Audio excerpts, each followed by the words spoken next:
So we have this part, remembering they're going from place to place to place, being chased, and now they come to Lystra, they proclaim, and you have this incredible miracle. And the people with the pagan eyeglasses are very much, this is Zeus and Hermes. And that's where we are for today. And the priest of Zeus, whose temple was at the entrance of the city, probably right near where they were preaching, brought oxen and garlands to the gate and wanted to offer sacrifices with the crowds. So let's get the offering. Let's get this together. Let's offer sacrifices, for the gods have come. And so, with all of that, you can see that you can understand it's not right, but understand the misunderstanding that they had. But when the apostles Barnabas and Paul heard of it, so they didn't know what was happening right off of the bat, but they had to go forward. And so, what do? They run out. Sorry, let me get the right words. But when the apostles Barnabas and Saul heard of it, they tore their garments and rushed out into the crowd crying.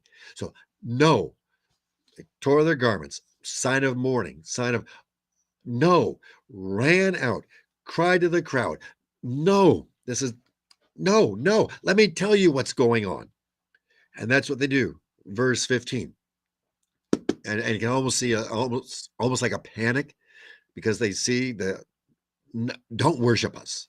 No, that's not who we are. So running out, kind of almost a little panic in their voices. Men, why are you doing these things? Why?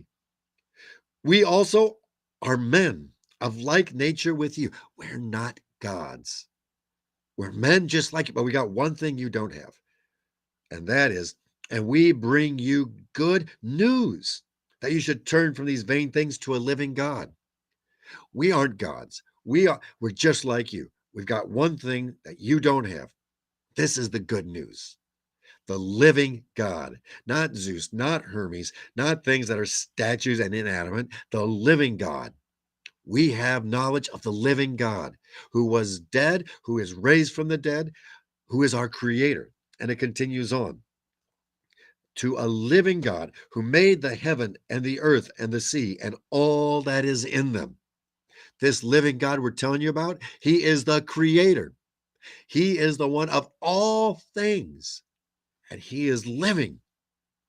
I can almost hear the words of Paul. He is risen. I'm sure they'd already told all of that beforehand. Verse 16. In past generations, he allowed all the nations to walk their own ways, yet he did not leave them without witness. God has given witness to all the nations. For he did good by giving you rain from heaven, fruitful seasons, satisfying your hearts with food and gladness.